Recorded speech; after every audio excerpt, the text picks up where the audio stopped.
Hello and welcome to Abhyudaya classes UP.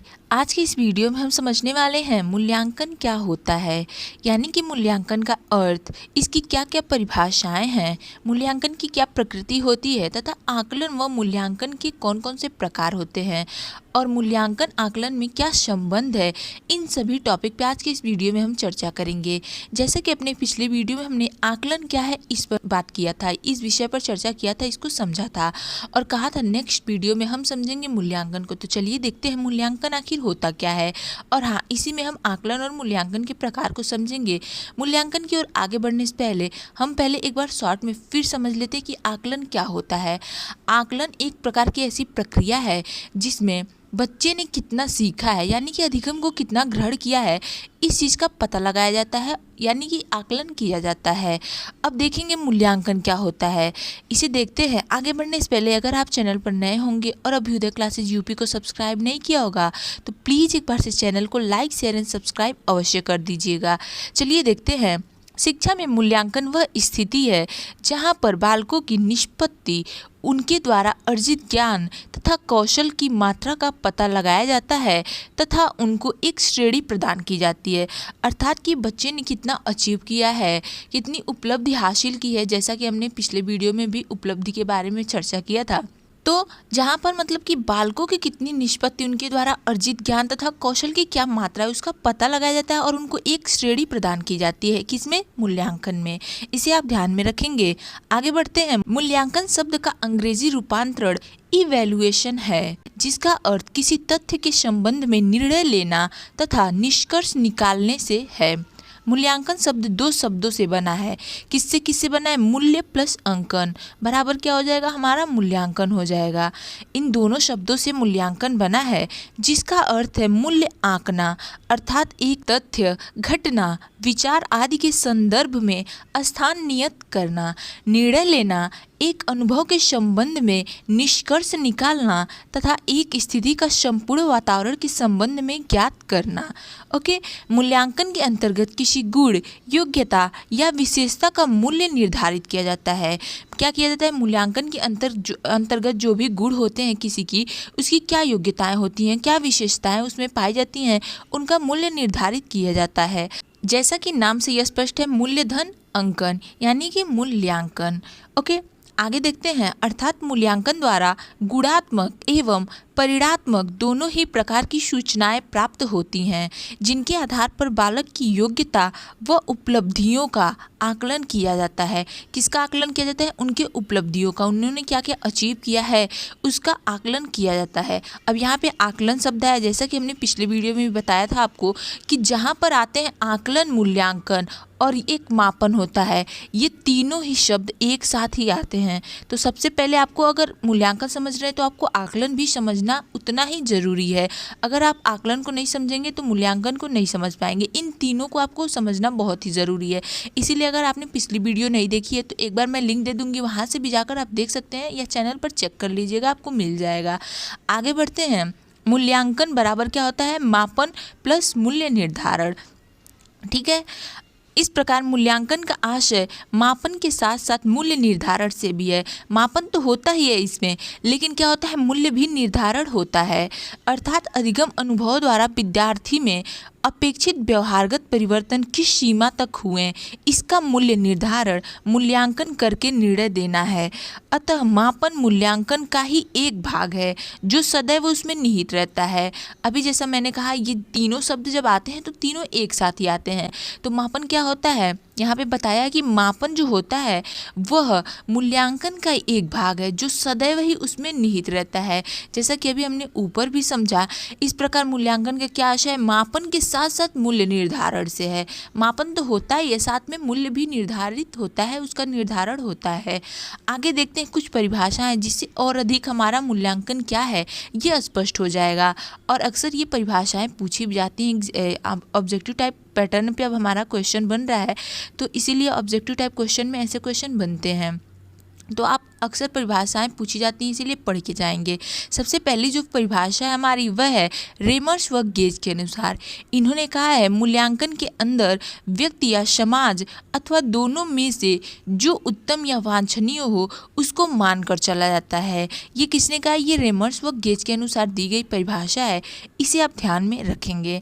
इन्होंने कहा है कि मूल्यांकन के अंदर जो होता है व्यक्ति या समाज अथवा दोनों में ही जो उत्तम या वांछनीय चीज़ें होती हैं, वांछनीय होता है, उसको ही मानकर चला जाता है। फिर गुड्स ने कहा है, गुड्स के द्वारा दी गई परिभाषा है कि मूल्यांकन एक ऐसी प्रक्रिया है जिससे सही ढंग से किसी वस्तु का मापन किया जाता है। अर्थात कि मूल्यांकन ये ऐसी प्रक्रिया है जिसके द्वारा हम सही ढंग से किसी भी वस्तु का, किसी भी चीज़ का मापन कर सकते हैं, मापन किया जा सकता है। ये किसने कहा? ये गुड्स ने कहा है, इसे भी आप ध्यान में रखेंगे। परिभाषाएं जो हैं हमारी आज के समय में तो और ज़्यादा इंपॉर्टेंट हो गई हैं, क्योंकि ऑब्जेक्टिव टाइप में अक्सर ऐसे क्वेश्चन बन जाते हैं। दे देगा ये, अगर आपको जैसे गुड्स का ही ये परिभाषा दे दिया और 4 ऑप्शन दे देगा कि किसके द्वारा दी गई ये परिभाषा है, तो अगर आप समझे रहेंगे, देखे रहेंगे, पढ़े रहेंगे, जाने रहेंगे, तभी आप सही जवाब पे टिक करेंगे। तो इसीलिए आप जाते वक्त अगर परीक्षा देने जाएंगे तो उससे पहले तो एक बार बहुत सारी परिभाषाओं को देखकर ही अवश्य ही जाएंगे। आगे देखते हैं डांडेकर के अनुसार। इन्होंने कहा है शैक्षिक उद्देश्यों को बालक द्वारा किस सीमा तक प्राप्त किया गया है, यह जानने की व्यवस्थित प्रक्रिया जो है उसी को मूल्यांकन की संज्ञा दी गई है।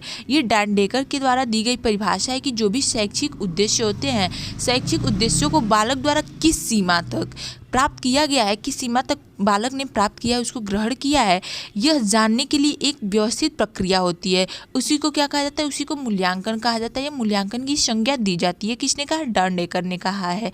अब देखते हैं नेक्स्ट है हमारा क्विलेन व हन्ना के अनुसार। इन्होंने कहा है विद्यालय द्वारा बालक के व्यवहार में लाए गए परिवर्तनों के संबंध में प्रमाणों के संकलन और उनकी व्याख्या करने की प्रक्रिया को ही मूल्यांकन कहते हैं। यह क्विलेन व हन्ना के अनुसार दी गई परिभाषा है। इन चारों परिभाषाओं को आप जरूर ही ध्यान में रखेंगे, कहीं नोट करके अवश्य ही लिख लेंगे, क्योंकि अक्सर इसमें से बनेंगे ही तो अवश्य ही बनेंगे। तो इसमें से अक्सर बनते हैं क्वेश्चन, तो इसे आप ध्यान में रखेंगे, लिख कर कहीं नोट करके लिख लेंगे। आगे देखते हैं हम मूल्यांकन की क्या प्रकृति होती है। मूल्यांकन बालकों के परिणामों की गुणवत्ता, मूल्य और प्रभाव के एकता के आधार पर उनके भावी कार्यक्रमों का निर्धारण करता है। इसका प्रमुख प्रयोजन व्यवहारगत परिवर्तन की दिशा, प्रकृति एवं स्तर के संबंध में निर्णय करना है। यह शिक्षा के उद्देश्यों की प्राप्ति की सीमा का निर्धारण करने वाली प्रक्रिया है। मूल्यांकन का स्वरूप निम्नलिखित रूप से है। इसको हम पॉइंट्स में ही समझेंगे और इसकी प्रकृति देखने के बाद अब हम इसके प्रकार को भी देखेंगे। इसके बाद सबसे पहले इसे देखते हैं। पहला पॉइंट है इसमें, मूल्यांकन एक सतत प्रक्रिया है। इसे आप ध्यान में रखेंगे, क्योंकि यहाँ ये इंपॉर्टेंट होता है। मूल्यांकन पूछा जाता है सतत प्रक्रिया है कि नहीं, तो मूल्यांकन एक सतत प्रक्रिया है, बिल्कुल भी सही है ये बात। उसके बाद दूसरा पॉइंट है, मूल्यांकन शिक्षण प्रक्रिया का एक अभिन्न अंग है, क्योंकि हमारा जो शिक्षण प्रक्रिया है मूल्यांकन के बिना संभव तो है नहीं।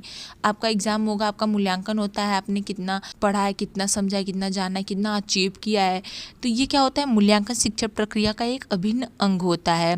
नेक्स्ट है, मूल्यांकन मापन एवं परीक्षण की तुलना में काफ़ी व्यापक कॉन्सेप्ट है, काफ़ी व्यापक संप्रत्यय है। अगला, यह शिक्षण अधिगम प्रक्रिया के फलस्वरूप विद्यार्थी के व्यवहार के सभी पक्षों में आने वाले परिवर्तनों की जानकारी प्रदान करने में मदद करता है। ठीक है।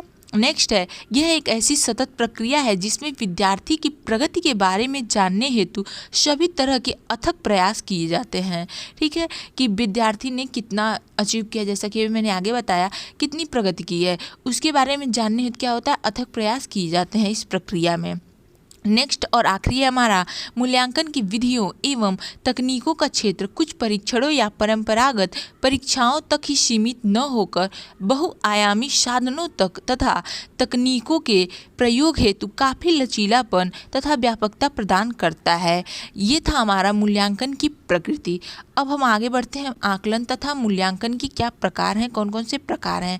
हाँ, आगे बढ़ने से पहले एक बार आप अवश्य ही बताएंगे, आपको इतना जो भी बताया जा रहा हो, जो भी बताया गया वो आई होप अभी तक समझ में आया हो।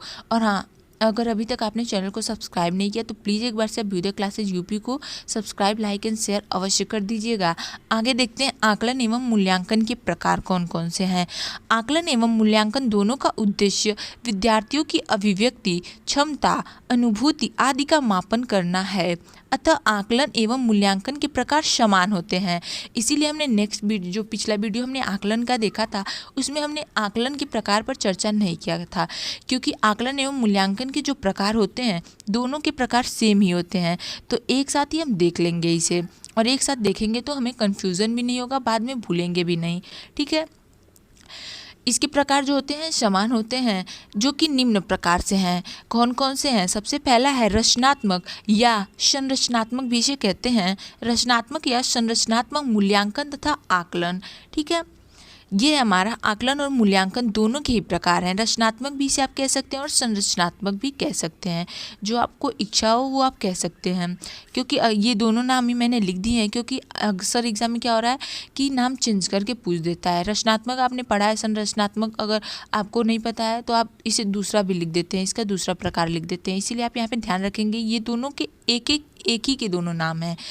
इसमें देखते हैं, शिक्षक जब कक्षा में शिक्षण कार्य करते समय प्रश्नों द्वारा सीखने वाले छात्रों की उपलब्धि का आकलन करता है तो इसे संरचनात्मक आकलन कहते हैं। अर्थात कि जब शिक्षक पढ़ाता है, कक्षा में शिक्षण कार्य करता है तो क्या करता है, कुछ प्रश्न करता है, छात्रों से समय समय पर कुछ प्रश्न पूछते रहता है कि छात्रों द्वारा मतलब छात्रों ने कितना सीखा है। ठीक है, सीखने वाले छात्रों की उपलब्धि का आकलन करता रहता है, बीच बीच में प्रश्न पूछ के। इसे ही संरचनात्मक आकलन कहते हैं हम। ठीक है, आगे देखते हैं। संरचनात्मक आकलन के अंतर्गत शिक्षक अपने शैक्षिक कार्यक्रमों, शिक्षण विधियों आदि की गुणवत्ता, प्रभावकारिता तथा उपयोगिता का आकलन इसलिए करता है ताकि वह शैक्षिक कार्यक्रम, शिक्षण विधि को और अधिक उत्तम, प्रभावशाली तथा उपयोगी बना सके।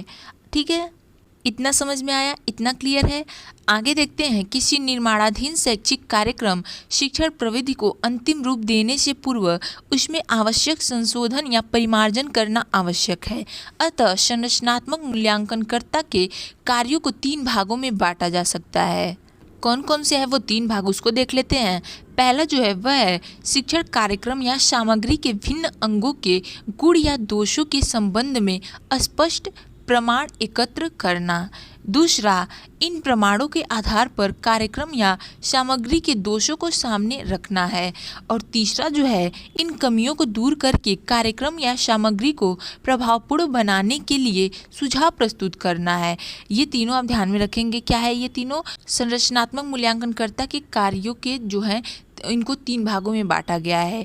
ठीक है, नेक्स्ट देखते हैं, हम आगे बढ़ते हैं इसी में। रचनात्मक मूल्यांकन के भी मुख्यतः 3 प्रकार होते हैं। ये तो हम मूल्यांकन और आकलन के प्रकारों को समझ रहे हैं, लेकिन क्या है, ये जो हमारा पहला प्रकार है रचनात्मक या संरचनात्मक मूल्यांकन, इसके भी 3 प्रकार होते हैं। कौन कौन से हैं वो 3 प्रकार? जिसमें पहला है मौखिक परीक्षा, दूसरा लिखित परीक्षा और तीसरा क्या है, प्रायोगिक परीक्षा। ये रचनात्मक मूल्यांकन के 3 प्रकार हैं, इसे आप ध्यान में रखेंगे। ये ऑब्जेक्टिव, जैसा कि मैं कई बार बता चुकी हूँ और अभी भी फिर बता रही हूँ एक बार, ऑब्जेक्टिव पैटर्न पे क्वेश्चन बन रहे हैं, पूछे जाते हैं तो क्या होते हैं, उसमें अक्सर ऐसे क्वेश्चन पूछते हैं। जैसे कि अभी पूछ देगा आपको रचनात्मक मूल्यांकन कितने प्रकार के होते हैं, तो ये आपको जानना जरूरी है कि रचनात्मक मूल्यांकन भी 3 प्रकार के होते हैं। ओके, नेक्स्ट आगे देखते हैं हम, योगात्मक या संकलनात्मक आकलन तथा मूल्यांकन। इसको समझते हैं। योगात्मक आकलन का अर्थ किसी पूर्व विकसित शैक्षिक कार्यक्रम, पाठ्यक्रम, शिक्षण विधि की उपयुक्तता की जांच करना है। इससे स्वीकृत शैक्षिक कार्यक्रमों, शिक्षण विधियों आदि को जारी रखने के संबंध में निर्णय लेने में सहायता मिलती है। योगात्मक मूल्यांकन को निम्न 5 भागों में बांटा जा सकता है। कौन कौन से वो 5 भाग हैं उसे देखते हैं। जिसका पहला भाग है, हमारा पहला पॉइंट है जांच सूची। जांच सूची विद्यार्थियों के व्यवहार के अन्य पक्षों के संबंध में मूल्यांकन का एक सरल तथा प्रभावी साधन है। इसका उपयोग अधिगम की उपलब्धियों का पता लगाने के उद्देश्य से ही किया जाता है। ओके, नेक्स्ट है दूसरा हमारा स्तर का माप। इसका प्रयोग सूक्ष्म अवलोकन की योग्यता रखने वाला व्यक्ति ही ठीक ढंग से कर सकता है। इस माप के द्वारा मूल्यांकन किया जाता है कि किसी शिक्षार्थी के कुछ विशिष्ट गुणों के संदर्भ में अन्य शिक्षार्थी एवं शिक्षकों पर क्या प्रभाव डाला है। नेक्स्ट है तीसरा हमारा अवलोकन। अवलोकन किसी व्यक्ति या समूह के दैनिक व्यवहार को निश्चित अवधि में पाए गए व्यवहार की कुछ निश्चित और वस्तुनिष्ठ स्वरूपों की उपस्थिति या अनुपस्थिति को दर्ज करना ही क्या है, अवलोकन है। ओके। और फोर्थ है हमारा घटनावृत्त। घटनावृत्त घटनाओं का सामान्य वर्णन है जो अवलोकनकर्ता की दृष्टि में शिक्षार्थियों के लिए अर्थपूर्ण है। और पांचवा जो हो जाएगा हमारा वह है व्यक्तिगत अध्ययन। इसमें पहले शिक्षार्थी की समस्याओं के कारण का पता लगाया जाता है, तत्पश्चात उन समस्याओं को दूर करने के लिए प्रयास किया जाता है। व्यक्तिगत जो अध्ययन होता है, जैसा कि नाम से स्पष्ट है, क्या है, व्यक्तिगत अध्ययन। इसमें क्या होता है, पहले शिक्षार्थियों की समस्या का उनके समस्याओं के क्या कारण हैं उनका पता लगाया जाता है और उसके पश्चात क्या किया जाता है, उनकी समस्याओं को दूर करने के लिए जो भी प्रयास होते हैं वो किए जाते हैं। ठीक है। तो ये था हमारा योगात्मक मूल्यांकन के 5 भाग जो है, जिसमें पहला क्या था, जांच सूची, स्तर का माप, अवलोकन, घटनावृत्त और व्यक्तिगत अध्ययन। अब आप एक काम करेंगे, इसे नोट करके ये पांचों जो भाग हैं इसे अवश्य ही कहीं लिख लेंगे, क्योंकि ये भी बने थे अभी पिछली बार ही शायद बने थे ऑब्जेक्टिव क्वेश्चन में। तो इसे आप ध्यान में रखेंगे, पाँचों जो भाग हैं इसके नाम, और ये भी ध्यान में रखेंगे कितने होते हैं। ये नहीं कि पाँचों भागों के नाम तो चलिए अगर आपको भूल भी गए कोई बात नहीं है, लेकिन अगर पूछ देता है योगात्मक मूल्यांकन के कितने भागों में इसको बांटा गया है, तो ये आप अवश्य ही ध्यान में रखेंगे, इसको 5 भागों में बांटा गया है, ये आप बिल्कुल भी नहीं भूलेंगे। अब हम नेक्स्ट आगे आते हैं, निदानात्मक आकलन। तीसरा पॉइंट है हमारा निदानात्मक आकलन। अगर आपने आकलन वाली वीडियो नहीं देखी है तो मैं फिर एक बार आपको बता रही हूँ, मैं लिंक दे दूंगी, आप वहाँ से जाकर प्लीज़ प्लीज़ प्लीज़ एक बार से देख लीजिएगा। देखते हैं इसमें विद्यार्थियों को किसी विषय में कठिनाइयों व कमजोरियों का पता लगाने के लिए जिन परीक्षाओं का प्रयोग किया जाता है वे निदानात्मक परीक्षाएं कहलाती हैं। अर्थात कि विद्यार्थी जो भी होते हैं, विद्यार्थी हमारे किसी विषय में उनको क्या कठिनाई है, क्या कमजोरी है, किस विषय में उनको कितनी समस्या आ रही है, कठिनाइयों से जूझ रहे हैं, उन सभी का पता लगाया जाता है। उसके लिए एक परीक्षा की जाती है, वो क्या होती है, हमारी निदानात्मक परीक्षाएं कहलाती हैं। ये जो है हमारा ये सेकेंड सेमेस्टर का है, अभी सेमेस्टर में चल रहा है हमारा तो। और ये आपको निदानात्मक आकलन या निदानात्मक परीक्षाएं क्या होती हैं, ये आपको 3rd में भी और 4th में भी पढ़ने को मिल जाएगा। ये अक्सर ही आपसे पूछे जाते हैं, निदानात्मक परीक्षाएँ क्या होती हैं। तो ये वही परीक्षाएँ होती हैं जिसमें विद्यार्थियों को किसी विषय में कठिनाई और कमजोरी क्या है उसका पता लगाने के लिए परीक्षा एक प्रकार की कराई जाती है। इस परीक्षा का क्या नाम है, निदानात्मक परीक्षा है, इसका प्रयोग किया जाता है निदानात्मक परीक्षाओं में। और इसके बाद क्या होता है, उपचारात्मक शिक्षण दिया जाता है, इसे भी आप ध्यान में रखेंगे। ये आपका पूरा एक टॉपिक इसमें कवर हो गया। निदानात्मक परीक्षा ये आपसे पूछा जाता है क्या होता है, और उपचारात्मक शिक्षण क्या होता है ये भी पूछा जाता है। तो निदानात्मक जो भी परीक्षाएं होती हैं उसमें पता लगा के फिर क्या करते हैं, हम उपचारात्मक शिक्षण देते हैं। ओके, इतना कॉन्सेप्ट क्लियर है। अभी आगे देख लेते हैं, इसको हम समझ लेते हैं निदानात्मक आकलन को। पहले निदानात्मक परीक्षणों में उपलब्धि परीक्षाओं की भांति अंक प्रदान नहीं किया जाता है। अभी उपलब्धि परीक्षाएं क्या होती है ये भी हमने समझा था। तो क्या होता है, इस परीक्षण में होता है कि इसमें उपलब्धि परीक्षाओं की तरह अंक नहीं प्रदान किया जाता है, बल्कि कमी या गलती के कारणों का पता लगाया जाता है। इसके अंतर्गत संपूर्ण विषय वस्तु को विभिन्न भागों में बांट लिया जाता है तथा प्रत्येक प्रकरण से संबंधित नियम, सिद्धांतों, सूत्रों आदि को प्रश्न में सम्मिलित किया जाता है। इसके कुछ निम्नलिखित उद्देश्य हैं। कौन कौन से वो उद्देश्य हैं? सबसे पहला जो है वह है विद्यार्थियों की विषय से जुड़ी अधिगम कठिनाइयों तथा कमजोरियों का निदान कर उपचारात्मक शिक्षण की व्यवस्था करना।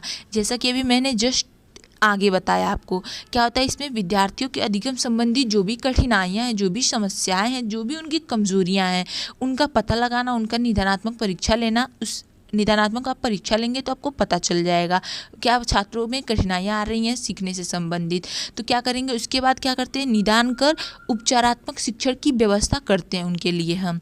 दूसरा है विद्यार्थियों को उनकी योग्यताओं, कुशलताओं एवं अभिरुचियों आदि का पूर्ण ज्ञान प्राप्त करना। और तीसरा हमारा भविष्य सूचक आकलन के माध्यम से छात्रों को भविष्य में अधिगम संबंधी कठिनाइयों एवं कमजोरियों के आधार पर शैक्षिक तथा व्यावसायिक निर्देशन प्रदान करना। ये था हमारा निदानात्मक आकलन। इसमें हमने एक और बहुत ही अच्छा जो हमारा टॉपिक है, क्या होता है निदानात्मक परीक्षाएं क्या होती है, ये अक्सर पूछी जाती हैं कि निदानात्मक परीक्षाएं आखिर होती क्या हैं और उपचारात्मक शिक्षण क्या होते हैं। ये आपको थर्ड सेमेस्टर में पढ़ने को मिलेगा। इसको भी हमने इसी में डिस्कस कर लिया, इसी में कवर कर लिया। अब हम देखते हैं आकलन और मूल्यांकन का एक दूसरे से क्या संबंध है। आकलन और मूल्यांकन का एक दूसरे से संबंध देखने से पहले एक चीज़ और आपको बहुत ही इंपॉर्टेंट सूचना दे दें। अगर आपने वीडियो क्लासेज यूपी को सब्सक्राइब नहीं किया तो प्लीज़ एक बार से चैनल को लाइक शेयर एंड सब्सक्राइब अवश्य कर दीजिएगा। चलिए देखते हैं। आकलन और मूल्यांकन दोनों का उद्देश्य बच्चों की अभिव्यक्ति क्षमता, अनुभूति आदि का मापन करना है। इन दोनों का क्या उद्देश्य है? आकलन और मूल्यांकन का उद्देश्य है बच्चों की अभिव्यक्ति क्षमता, अनुभूति, इन सभी का मापन करना है। आकलन एक संक्षिप्त प्रक्रिया है, जबकि मूल्यांकन क्या है? मूल्यांकन एक व्यापक प्रक्रिया है। मूल्यांकन किसी भी शैक्षिक कार्यक्रम में किसी भी पक्ष के विपक्ष में विषय में सूचना एकत्र करना, उसका विश्लेषण करना और व्याख्या करना है। आकलन की आवश्यकता विद्यालय में अध्यापन के पश्चात छात्रों की अधिगम क्षमता, रुचि, व्यक्तित्व, अभियोग्यता आदि के बारे में जानकारी करने के लिए पड़ती है। तो ये हमारा आकलन और मूल्यांकन के मध्य क्या संबंध है, एक दूसरे से इनका क्या संबंध है।